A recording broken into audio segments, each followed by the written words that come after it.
So hello guys, I'm back again. I'm Zyro and pag-uusapan natin yung bagong skins button.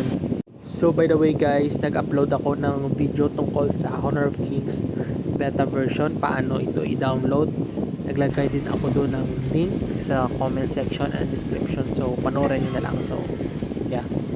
So reminder lang guys, hindi pala ako nasa global version, kundi nasa beta version ako ngayon ng Honor of Kings. So again, kung hindi ka pa naka-download ng beta version na Honor of Kings, I recommend na panoorin nyo muna yung isang video ko na tungkol sa beta version on how to download it. So yeah. And now for the main topic. So upcoming button skins at hindi to skins ng hero kundi button skins. So sobrang ganda nito guys at worth it yung tokens nyo dito. Wala akong exact time kung kailan ito ilalabas sa global version, pero ang masasabi ko lang guys, sobrang ganda nito at worth it yung tokens mo dito.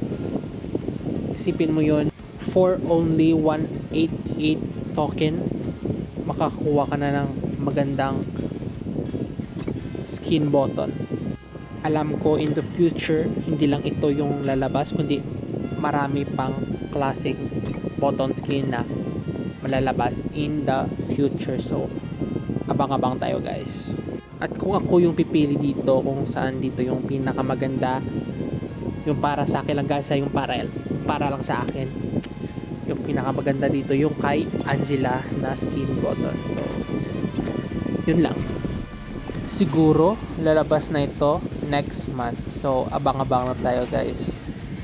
At kung may natutunan ka sa video na to, huwag kalimutan mag-like ng video at mag-subscribe ka na lang sa mag-subscribe ka na rin sa akin. So salamat, laking tulong 'yon kung mag-subscribe ka. So bye-bye.